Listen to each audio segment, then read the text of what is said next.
noches, muchas gracias por estar pendientes de TN23. Es un gusto poderles acompañar.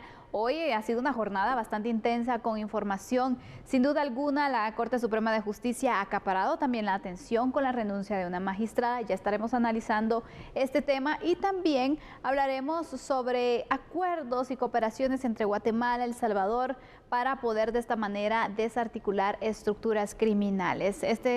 Y otro tema que también tenemos preparados para ustedes esta noche, junto al licenciado Julio Rivera Clavería, con quien estaremos analizando. ¿Cómo está, licenciado? Buenas noches, Andy. Buenas noches a todos los amigos en casa. Bueno, ya le dimos un adelanto de lo que vamos a estar analizando a nivel nacional y a nivel internacional. ¿Qué está pasando, Andrés? ¿Cómo estás? Buenas noches. ¿Qué tal? Feliz noche, Sandy, licenciado Clavería. Mucha información a nivel internacional. Vamos a hablar sobre Italia, que tiene nueva primera ministra, criticada por muchos por sus posiciones de extrema derecha, pero ella se defendió ante el Parlamento. También vamos a hablar sobre otro nuevo tiroteo en una escuela en los Estados Unidos. Hay nuevas revelaciones sobre lo que pasó en este tiroteo y, claro, la situación de la guerra en Ucrania, que sigue estando en completo desarrollo. Todo esto y más en unos minutos. Diputados al Congreso de la República iniciaron el análisis para conocer qué requisitos debe cumplir Guatemala para formar parte del convenio sobre ciberdelincuencia, más conocido como el Convenio de Budapest. Más de 68 países han ratificado estos convenios. Es un tema también que el presidente de la República en su momento solicitó al Consejo de Seguridad Europea. Y la respuesta fue que primero se hiciera una legislación de protección de datos, de protección de información sensible de los ciudadanos guatemaltecos para prevenir este tipo de delitos. El propósito de este convenio internacional, del cual varios países forman parte, está destinado a mejorar la cooperación y la divulgación de pruebas electrónicas cuando se identifica un ciberdelito e iniciar la investigación. Y quiero decir que los investigadores y los fiscalías que están tratando de responder al ransomware tienen unas obligaciones que de vez en cuando son duros de sostener. Por ejemplo, puede ser que tienes una compañía en el sector privado, ¿no? que está diciendo a ustedes en el gobierno, bueno, tenemos estos datos o tenemos esta información que te podemos compartir para ayudarte a resolver el ataque, ¿no? Pero cuando cambias a tratar de hacer la investigación criminal, hay un elemento también de proteger a los derechos a todas las personas, y eso es que en tratar de dar una investigación a un fiscal para llevarlo a un corte en los Estados Unidos, por ejemplo, el demandado tiene la oportunidad de tratar de anular la evidencia, ¿no? Por decir, bueno, no fue ahorrada, no fue recibido por el gobierno por manera que está consistente con nuestra Constitución, ¿ok? A decir del Ministerio de Gobernación, es importante reforzar la parte técnica del sector justicia, pues Guatemala se ha convertido en un foco de ciberataques durante los últimos años. Muy bien, los congresistas entonces deberán decidir y definir al final si Guatemala formará parte de este convenio de Budapest, que ya hay varios países, de hecho, que han firmado. Licenciado Clavería, este convenio fue en el 2001 cuando se inició con la evaluación, se creó, entra en vigencia en el 2004 y imagínense cuántos años han pasado y Guatemala no lo ha considerado ni siquiera para poderse unificar, cuando en realidad son varios objetivos que persiguen en común. Es una tragedia. Vean, lo hemos venido diciendo, Sandy, desde hace rato, de verdad. Yo no entiendo algunas veces a la gente en el Congreso de la República. Es decir, no pensar que estamos viviendo una época eminentemente tecnológica, en la que los guatemaltecos debemos de proteger toda la información, no solo del gobierno, de los diferentes organismos del Estado, sino en términos generales de la sociedad guatemalteca. Los únicos mecanismos que tenemos es poder firmar convenios internacionales para apoyarnos, porque Guatemala no puede desarrollar todo un sistema informático de defensa informático para prever ataques cibernéticos. No estamos en esa capacidad. Por lo tanto, la firma de estos convenios es una necesidad. Han pasado 18 o 20 años. Es que es una vergüenza, es una vergüenza. Y de verdad, por eso es que yo cuando se iba a aprobar la ley de ciberdelitos, que desgraciadamente vuelven los señores diputados a inmiscuirse en temas eminentemente técnicos, en los que lo que hay que hacer es hablar con los especialistas en la materia y un buen equipo de abogados, no de amigos de ellos, no cuates de ellos, de política o de tragos, no. Le estoy hablando de expertos, abogados y expertos en informática y diseñar una ley que efectivamente pueda aplicarse en Guatemala. Los ataques cibernéticos que Guatemala está sufriendo son muy graves, muy graves. Así es. Y no entenderlo es peor. Sí, y es que al final sabemos que Guatemala, el país solo, no puede tener mayores avances porque aparte de esto parece que el desconocimiento también sobre cómo tratar los delitos cibernéticos nos están invadiendo. Por eso es importante tener este tipo de alianzas para poder aprovechar las experiencias, el avance que han tenido varios países que durante hace varios años forman parte de este convenio, han tenido errores, aciertos y han ido aprendiendo incluso sobre la marcha. Entonces, eso es lo que se necesita también. Pero el problema o el tema aquí es, licenciado, ¿por qué este tema, el combate al ciberdelito y poder actualizar incluso la legislación, poder tener estos esfuerzos, no son de interés nacional? Por una razón simple, por una razón simple. ¿Cuál? Atrás de las redes, en una gran mayoría, usted ve crimen organizado. Atrás de las redes hay crimen organizado. Y lo que sucede es que efectivamente cuando usted ordena el sistema y va a normativizar el sistema y va a irse preso a la gente que efectivamente están involucradas en actividades ilícitas en las redes, pues lo piensan. Y esto no debe ser así, porque al final a la gente buena, a la gente que está en casa, a los estudiantes, a todo el mundo está afectando esta infección de criminalidad dentro de las redes sociales que nos afecta a todos los guatemaltecos. Por eso es que es tan importante que en el Congreso de la República lleguen no solo diputados que entiendan el tema para el que van al Congreso, sino que se asesoren de la mejor gente, Sandy, porque el problema es que no se asesoran de la mejor gente, creen que hay que cumplir con llevar cuates o amigos de tragos o gente del partido para que efectivamente puedan sacar el trabajo. Y ahí no se saca el trabajo si usted no tiene equipos técnicos. Usted necesita juristas. Usted necesita expertos en informática, expertos en medio ambiente, expertos en cualquier otra materia que se necesite para legislar. Y lo tienen que entender. Así es. Para ir avanzando, la verdad, y para ir pues mejorando ese aspecto y poder ir creando la normativa necesaria que el país va necesitando de acuerdo a la realidad actual. Licenciado, respondiendo la pregunta, le lanzo entonces la pregunta principal de este tema. ¿Debe Guatemala formar parte del Convenio de Budapest? Sí, sin lugar a dudas. No tenemos opción.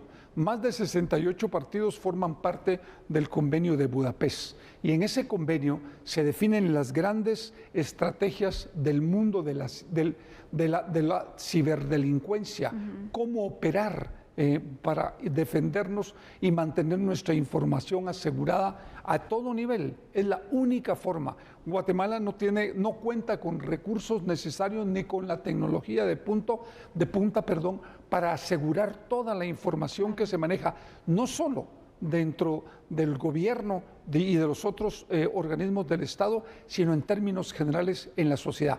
La banca privada del país ha podido ir asegurando su información porque han hecho grandes inversiones, pero en la medida que usted puede tener en el mundo las experiencias de otros países, las asesorías de otros países altamente calificados en materia tecnológica, en esa medida no solo sus costos van a ser bajos, sino que la implementación de su tecnología va a ser de punta. Así es, vamos a ir con unos datos de antecedentes también para que conozcamos un poco sobre este convenio, cómo ha marchado, también los objetivos que persigue. Y le comentamos que en el caso de Guatemala se solicitó de hecho adherirse al convenio en el 2016. En el 2020, el Comité de Ministros del Concilio de Europa aprobó la solicitud de Guatemala de acceder a la Convención de Budapest. Ahora las autoridades deben formalizar sus procedimientos internos previo a depositar el instrumento de adhesión ante el Consejo de Europa. Y bueno, el objetivo principal de establecer una política penal en común y alineada entre países orientada a la protección de la sociedad contra la ciberdelincuencia es el objetivo entonces que se persigue con este convenio de Budapest. Esto se alcanza tipificando los delitos informáticos de forma similar en todas las naciones, unificando normas procesales y a través de una cooperación internacional armónica. Es el único instrumento internacional, de hecho, vinculante sobre este tema y pretende ser una guía para que los países desarrollen legislaciones nacionales integrales y alineadas contra el cibercrimen. Ese es el objetivo entonces que se permite y ese es el fin por el cual se busca que Guatemala pueda adherirse a este convenio. Guatemala ha hecho ciertos esfuerzos que yo me atrevería a decir que han sido mínimos comparado con lo que se tiene que hacer con la ciberdelincuencia. Porque ya tenemos, por ejemplo, especialistas y ya se está capacitando incluso la policía en estos aspectos. Se intentó hacer una legislación que estaba un poco desvirtuada en ciertos temas, pero lejos de evaluarse y ver qué se podía sacar provecho de esa iniciativa y poder entonces eliminar los artículos que pues pretendían crear pues cierta confusión y cierto daño a temas de libertad de expresión, por ejemplo, lejos de hacerse un análisis y decir, bueno, reevaluemos, analicemos y aprobemos porque es necesario también tener una legislación, simplemente, bueno, archivémosla pues y ahí se quedó, ya hicimos algo pero no se pudo y bueno, mientras que los ciberdelincuentes siguen fortaleciéndose, siguen operando y siguen afectando en todos los sectores del país. Yo estoy totalmente de acuerdo con usted. Creo que es un error lo que se ha hecho en el país. Creo que el Congreso de la República no ha actuado con la responsabilidad que se necesita en esta materia que es hoy por hoy la más importante en el mundo, no digamos en Guatemala, y la que efectivamente puede ser sujeta de extracción de información, no solo del gobierno y de los organismos del Estado, sino que muchas de la empresa privada y de los otros sectores que necesitan estar hoy por hoy al día en materia tecnológica. Sandy, creo que es un error garrafal que no se ha podido, primero, mantener esta relación con Naciones Unidas para la firma del convenio de Budapest rápidamente y sobre todo la legislación guatemalteca. Aquí, insisto, hay que buscar a los mejores. No se trata de que llegue cualquiera a plantear un anteproyecto de ley. Tienen que ser los mejores los que lo tienen que plantear.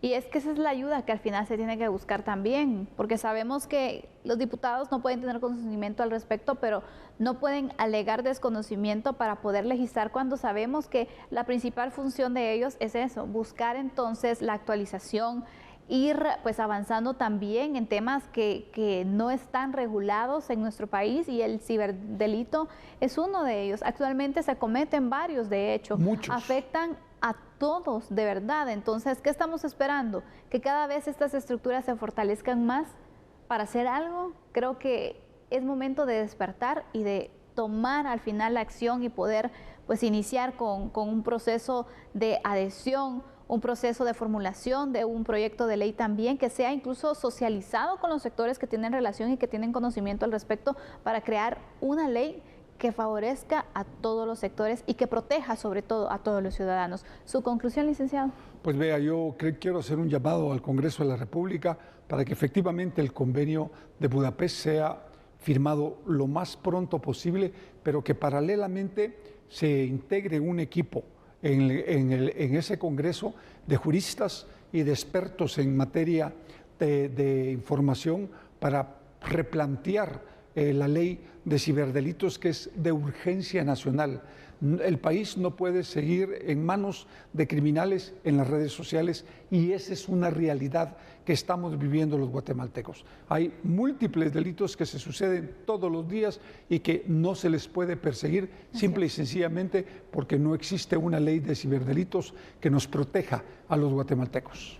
Bueno, llegó el momento de finalizar con este primer tema. Vamos a hacer una pausa en este momento, pero cuando regresemos hablaremos de otro tema. Cuando se unen esfuerzos y se busca también el apoyo de otras autoridades, de otros países donde se tienen problemas en común, se tienen buenos resultados. Este es el tema que estaremos abordando sobre operativos transnacionales para combatir el tráfico de personas. Ya volvemos.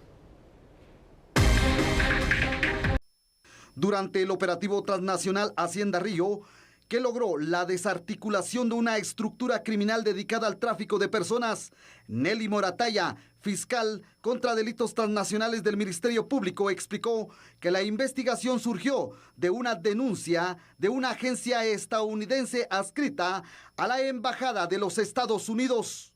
La funcionaria resaltó que el trabajo realizado de forma conjunta con la Fiscalía General de El Salvador y la Embajada de los Estados Unidos, lo cual permitió conocer el modus operandi de esta estructura criminal que contaba con el apoyo de agentes de la Policía Nacional Civil que facilitaban el traslado de migrantes de manera ilegal.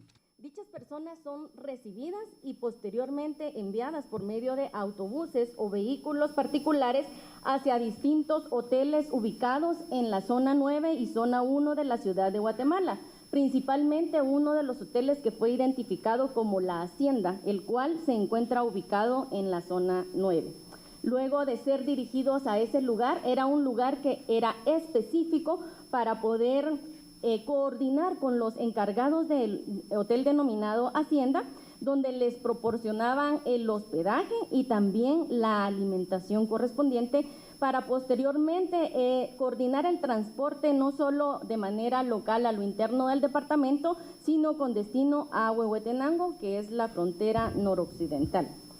El transporte definitivamente también había un grupo de personas dedicada específicamente a esta tarea dentro de la organización criminal y por medio de vehículos particulares y o empresas de transporte, las personas migrantes son enviadas al departamento de Huehuetenango a través de la aldea Camojá, municipio de La Libertad, en donde también son hospedados en diferentes hoteles que funcionan en el lugar. Tenemos identificadas algunas de las rutas específicamente por esta estructura criminal que nosotros investigamos y dentro de las principales rutas nosotros pudimos establecer a través de la investigación que se dirigían desde el país de El Salvador hacia la frontera de la ciudad Pedro de Alvarado, de ciudad de Pedro de Alvarado a ciudad de Guatemala, de ciudad de Guatemala a Quetzaltenango y de Quetzaltenango a Camojá, Huehuetenango, dentro del territorio guatemalteco para luego ser trasladados hacia los Estados Unidos de América. Otra de las rutas que también fue identificada también desde El Salvador, frontera Valle Nuevo, de la frontera Valle Nuevo hacia la ciudad de Guatemala, siempre de la ciudad de Guatemala hacia Quetzaltenango y luego a Camojá, Huehuetenango. El fiscal contra el crimen organizado de El Salvador, Santiago Pérez, indicó que lograron identificar en su país a 34 integrantes de esta estructura criminal, de los cuales lograron la captura de 21 de ellos y 13 por capturar. Podemos identificar a algunas personas como los cabecillos de estas estructuras. Por ejemplo, en el caso de narcotráfico tenemos a la señora Úrsula Ruenia Saldaña Artero, quien está procesada por el delito de narcotráfico y proposición y conspiración por el delito de homicidio. Es decir, de que estas estructuras criminales ya no están dedicadas únicamente a un rubro criminal, sino que es variado. En este caso, pues tenemos de que se dedican, además de narcotráfico, también se dedican al sicariato, ¿verdad? Es decir, si una persona tiene problemas con ellos, lo más seguro es que coordinan para realizar el homicidio. También tenemos la estructura que se dedica al tráfico ilegal de personas. En este caso podemos identificar a 5 de los principales cabecillas. Entre ellos tenemos al señor Raúl Armando Velázquez Amaya, alias Chumpe, tenemos al señor Nelson Armando Magaña Quiñones, alias Caballo, tenemos al señor Salvador Iván Barrera Sánchez, alias Pivas, y tenemos al señor Enrique Antonio Baches Cantarero.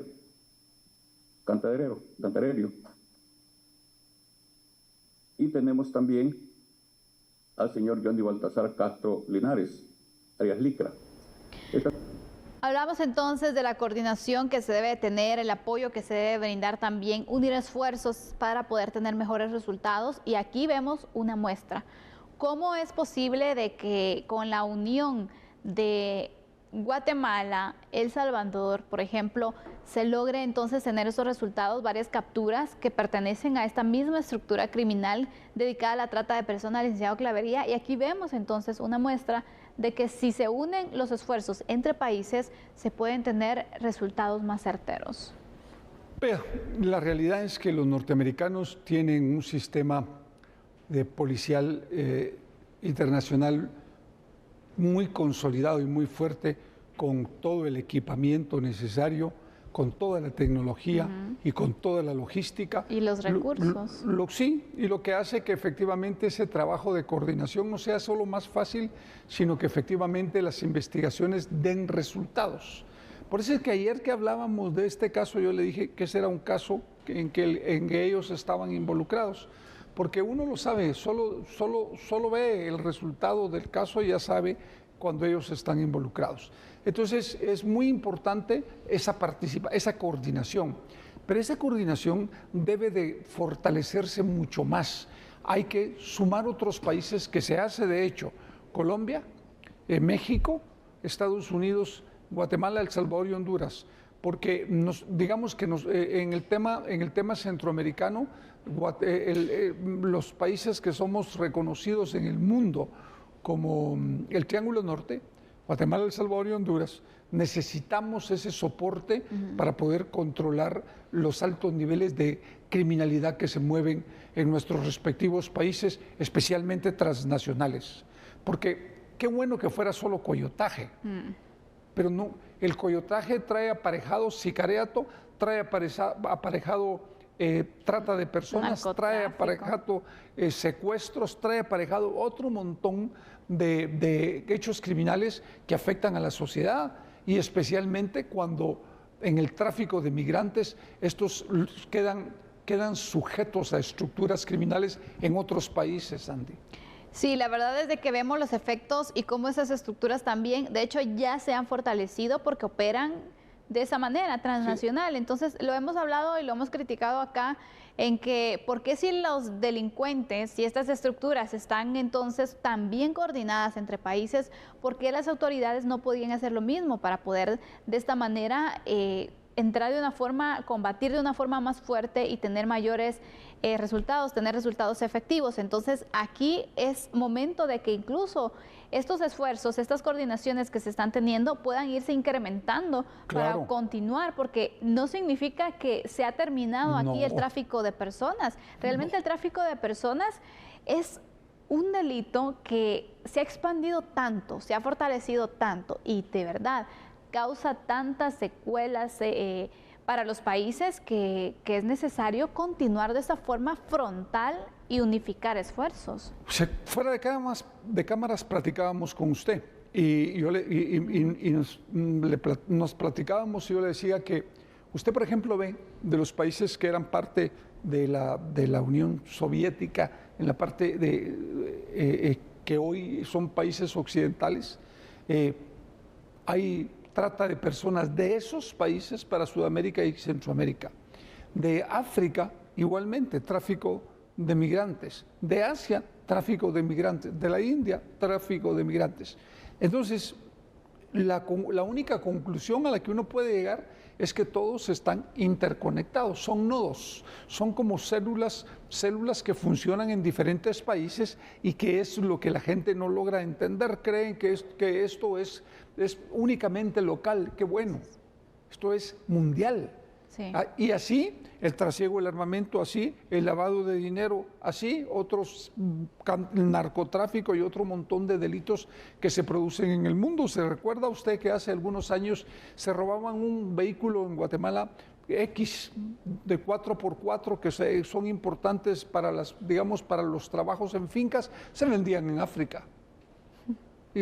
O sea, eso le demuestra el nivel de logística que ellos manejan, Sandy. Definitivamente. Y vamos a ir entonces ahora ampliando unos detalles informativos para aportar en este análisis, que es importante poder entonces resaltar también ese trabajo, pero sobre todo también hablar sobre el crimen organizado, porque cuando hablamos del crimen organizado transnacional, varios son los problemas fuertes que enfrentan los países de la región, incluyendo a México, El Salvador y por supuesto Honduras y bueno, Guatemala. Estamos también inmersos en esta serie de problemas. Por la posición geográfica, Guatemala, de hecho, cercana a Estados Unidos, cercana a México, lo hace un país de paso obligado para los migrantes que provienen de Sudamérica o de otros continentes, y a través de Centroamérica entonces hacen este recorrido. Recientemente se aprobó una ley para que las personas dedicadas a la trata de personas, específicamente el traslado de migrantes, sean sancionados de hecho con mayor severidad. Pero continuando con la información, la trata de personas en todas sus modalidades, pero particularmente el traslado ilegal de migrantes, se ha convertido en un negocio que incluso involucra a muchas autoridades. En Guatemala son conocidos como coyotes y se han transformado en delincuentes con una red criminal transnacional. Los coyotes velan por sus ganancias económicas e incluso han cambiado sus formas de operar ante la alta demanda. Utilizan buses, camiones y furgones sin importar en nada la seguridad de las personas, y en muchos de los casos involucran también autoridades como por ejemplo agentes de Policía Nacional Civil, porque recordemos que dentro de las capturas también que se realizaron de este operativo transnacional, varios agentes también están involucrados. Pero hay algo que es bien importante que usted lo ha señalado, Sandy. Este es un tema en el que efectivamente el sector justicia también tiene graves problemas de corrupción. Porque lo que uno ve hoy son capturas, pero hay otros cientos de capturas en otros lados del país en las que efectivamente también están involucrados fiscales y jueces y policías. Y esta es una realidad. Por eso es que es tan importante que en el organismo judicial se siga fortaleciendo la Inspectoría General, que en el Ministerio Público se fortalezca asuntos internos, pero no funcionando para afectar en hechos mínimos, no, para entrarle a solucionar los problemas de fondo de estas instituciones. Y no digamos la policía, en el que la Inspectoría General debería de jugar un papel 20 veces más importante del que está jugando ahorita. Creo que ese esfuerzo es el que falta por hacer. Ese es el esfuerzo que falta por hacer para combatir la corrupción. Y si nosotros logramos combatir la corrupción en el sector justicia y en el sector seguridad, tenga la certeza de que los niveles de criminalidad van a bajar. Sin duda alguna, son algunas evaluaciones que se tienen que hacer también de cómo ir fortaleciendo. No solamente es, como usted dice, atacando afuera a las estructuras, sino, bueno, también adentro. Determinar y detectar quiénes pueden estar incluso pues trabajando de esta manera, porque sabemos que eso les da ventaja y que han logrado incluso infiltrarse dentro de las instituciones de seguridad, instituciones de justicia, como usted bien lo apuntaba, licenciado Clavería, y creo que al final eso puede venir a afectar también los resultados que se puedan tener, porque hay fuga de información, porque se les adelanta también a lo que puede suceder a los operativos, y va a ser importante entonces cómo vaya trascendiendo este tipo de operativos transnacionales y aprovechando también, ¿no?, la colaboración y el apoyo, los recursos que la agencia está también dando para este tipo de investigaciones. Yo estoy totalmente de acuerdo. Vea, yo creo que si logramos plantear una propuesta sostenible en el tiempo, que independientemente de quién gane las próximas elecciones y las próximas, logramos mantener con sostenibilidad un plan de combate a la corrupción y de mejora profesional en este sector, seguridad y justicia, el país cambia. Creo que eso es fundamental para los años venideros. No hay opción. No. Hay que entender también que conforme se va perdiendo tiempo o se va pues trabajando de una forma lenta en el combate a estas estructuras, ellos están Ahorita, por ejemplo, esta estructura se debilitó con esta cantidad de personas que fueron detenidas, sí, pero ¿cuántos más también forman parte de esta estructura? ¿Cuántos más ya están en el relevo? Porque lo hemos hablado y usted nos explicaba cómo funciona el fenómeno criminal con el relevo entonces de los mandos. Es que ese es el problema. Por eso es que esto es de no acabar. Sí. Y todo el mundo lo tiene que tener claro, especialmente la gente que gobierna y la gente que dirige las instituciones de seguridad y de justicia. Esto es de no acabar. Por lo tanto, hay que seguir persiguiendo a esta gente. Por eso es que es tan importante regresar al tema inicial, la coordinación, especialmente con los norteamericanos. Tienen todo, absolutamente todo para hacer el trabajo de inteligencia y de investigación criminal en el país.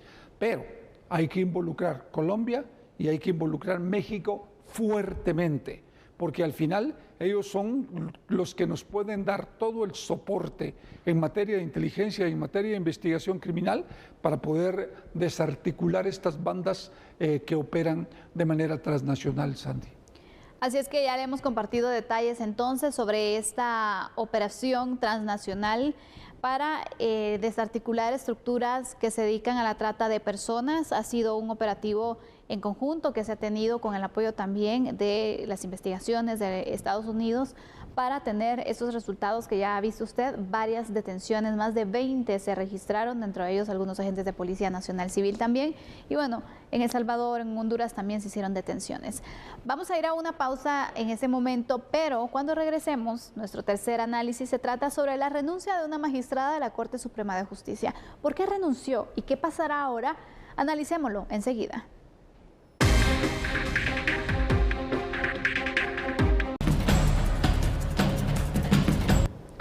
Muy bien, una de las noticias que sin duda alguna también ha generado pues distintos comentarios y ya ha llamado la atención durante esta jornada.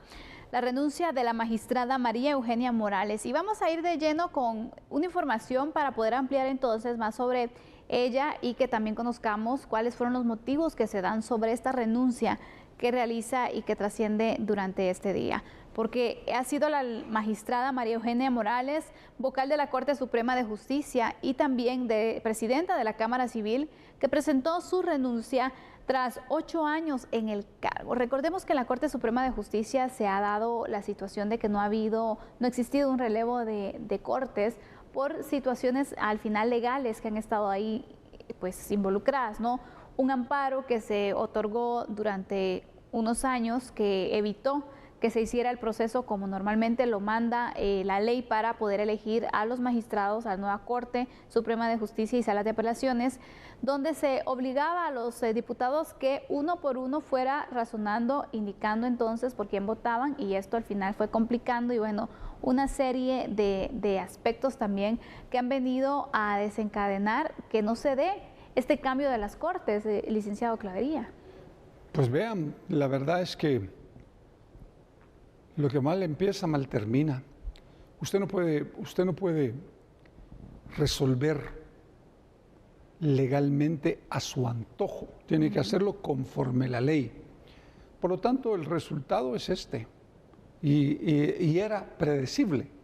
Por eso es que yo insisto, Sandy, los señores magistrados de cualquier instancia y de cualquier organismo no pueden plegarse a una agenda política.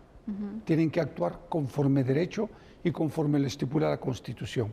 Hoy vemos la renuncia de la licenciada María Eugenia Morales. Pues ella tendrá que hacer su solicitud de renuncia, presentarla al Congreso de la República, porque es el Congreso quien la aprueba o la rechaza o la mantiene.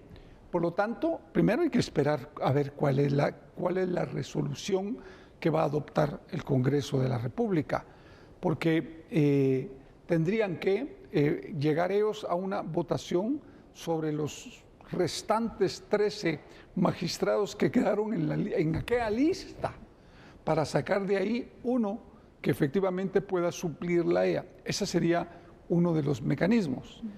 El otro de los mecanismos es que efectivamente, si no se diera esa posibilidad, la ley orgánica del organismo judicial prevé que el presidente de cualquiera de las salas de apelaciones pueda asumir de manera interina esa adjudicatura. Vamos a analizar este punto también, licenciado Clavería, que es importante, pero vamos a mostrar ahora unos datos también sobre un poco más de la magistrada María Eugenia Morales, que ella asumió en el cargo en junio del 2016. Su periodo debió finalizar el 13 de octubre del 2019. Sí.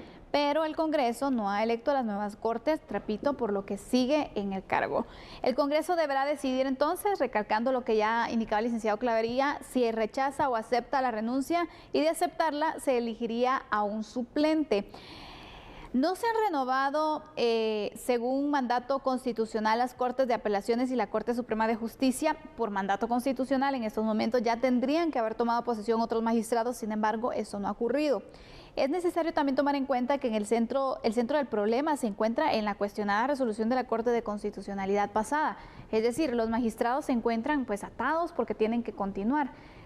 A mí me llama la atención este caso, la renuncia, porque se indica que se ha planteado por temas de problemas de salud. Ahora bien, ¿qué pasaría, licenciado Clavería, si el Congreso dice, bueno, la aceptamos y que asuma a alguien más? Esto no abre una puerta para que el resto de magistrados también pues lo vayan haciendo. Recordemos que ya se han dado casos donde se ha presentado una renuncia y se ha rechazado. Tal es el caso, por ejemplo, de la magistrada presidenta de la Corte Suprema de Justicia, quien ya lo planteó de hecho, pero le indicaron que tenía que continuar en el cargo. Pero también se han dado casos en que ha asumido otra magistrada, el caso de la licenciada Blanca Stalin. Por situaciones legales también pendientes, ¿no? Sí. Por lo tanto, mi percepción es que el Congreso la va a aceptar, desde luego. Y si no entran a una votación, pues se van a ir por el camino que prevé la propia ley orgánica del organismo judicial, de que un magistrado presidente pueda integrar la magistratura momentáneamente. ¿Cómo ve usted esta situación, licenciado Clavería, en el sentido de que pues, los magistrados no tienen otra alternativa más que continuar en el cargo? Porque si abandonan el cargo, vienen repercusiones legales. Sí. Entonces tienen que continuar, aunque sea muy criticado el hecho de que continúen en el cargo, pero también, ¿qué se va a hacer si es lo que tienen que realizar? Porque es contraproducente o tiene repercusiones para ellos el hecho de no hacerlo, a pesar de que no sé si pues quieren continuar o no en el cargo, pero imagínense. Ahora bien, el hecho de que la magistrada renuncie, que se acepte, que se haga este cambio, nuevamente pone en el ojo del huracán este tema de las Cortes, porque se indica, bueno, el Congreso va a decidir sobre el caso de una magistrada, sobre uno de los puestos en la Corte, pero no decide por el resto de integrantes también. Entonces, ¿cómo deja el Congreso también? Claro, yo creo que el Congreso puede simplemente aceptar la renuncia y que la Corte Suprema resuelva el problema con el mecanismo que prevé la ley del organismo judicial. Ahora, yo creo que lo que el Congreso debería hacer, posiblemente, no soy un constitucionalista, no soy un experto en esa materia, pero creo que tal vez hacer una consulta a la CC para desentrampar que poder entrar en una elección en el próximo año, Sandy, porque el daño que se ha ocasionado al sistema de justicia es profundo. Sí. Es profundo. Fíjese que no es leve, es profundo y va a costar mucho repararlo. Creo que es muy importante que los señores diputados busquen la salida para favorecer el sistema, porque al final lo que se debe favorecer es el sistema judicial en el país. Así es, este es uno de los temas entonces que a nivel de justicia, pues a nivel nacional también ha llamado la atención. Veremos qué van a decidir los diputados entonces, si acepta o no la renuncia de la magistrada María Eugenia. Eso lo estaremos dando seguimiento. Y por cierto, ya que estamos hablando del Congreso, es importante también abordar otra noticia que pues en estos días va a llamar también la atención y vamos a estar pendientes. Es la aprobación del presupuesto 2023, porque de hecho se espera que mañana los congresistas lo conozcan en primera lectura. La instancia de jefes de bloque aprobó conocer este miércoles a las 12 del mediodía la propuesta del presupuesto general de ingresos y egresos del Estado para el ejercicio fiscal 2023. El monto del presupuesto para el 2023 es de 113.931 millones de quetzales y se encuentra dentro de la agenda para ser conocida en primera lectura. Sí, de acuerdo a la agenda que se aprobó hoy por los jefes de bloque, mañana se va a ver la primera lectura y el dictamen del presupuesto general de la Nación. Creo que tiene dentro de lo que está, tiene bastante justificación en cuanto a la inversión, en cuanto a que va mucho recurso para los departamentos, van recursos también para la parte de salud, para la parte de educación y cuestiones de que tenemos que ser específicos en eso, que va mucho para el apoyo a la población. Ahora vamos a conocer otra información, porque en el caso penal Zamora se ha determinado, el juez de hecho ordenó que los trabajadores del Ministerio Público sean investigados por este caso porque tuvieron comunicación con la procesada Samari Gómez. La auxiliar fiscal de la Fiscalía Especial contra la Impunidad, Samari Gómez, y la gerente financiera del periódico Flora Silva pidieron ser beneficiadas con arrestos domiciliarios en el proceso, chantaje, impunidad y lavado de dinero. La fiscal Cintia Monterroso se opuso a una medida sustitutiva para Samari Gómez.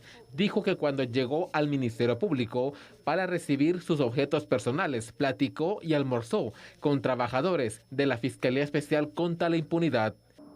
Porque la autorización judicial, honorable juzgador, como usted perfectamente sabe, no era para ir a hacer una visita social, no era para ir a almorzar con los amigos, no era para ir a platicar, no era para estar de forma amigable hablando, refiriéndose, por ejemplo, a este caso de alguna manera, era para realizar una diligencia en calidad de sindicada con autorización para salir de un centro de detención, tiempo durante el cual permaneció en la Fiscalía custodiada, tiempo de funcionarios que también utilizaron para llevarla y traerla, pero en virtud de que eso se convirtió en una reunión social, por lo que se ve. En el caso de Flora Silva, indicó que la investigación ha arrojado el hallazgo de otras transacciones dinerarias anómalas que ella tuvo conocimiento como gerente financiero.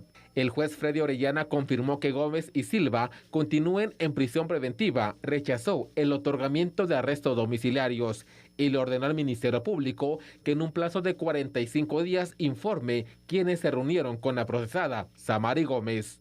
A efecto de que gire sus órdenes para que se realice una investigación objetiva, inmediata, profesional y técnica para que se logre determinar o individualizar quién o quiénes posiblemente pudieron haber incurrido en alguna de estas faltas que regula la ley orgánica del Ministerio Público, sean auxiliares fiscales, agentes fiscales, técnicos, personal por contrato o con cualquier tipo de relación laboral con el Ministerio Público.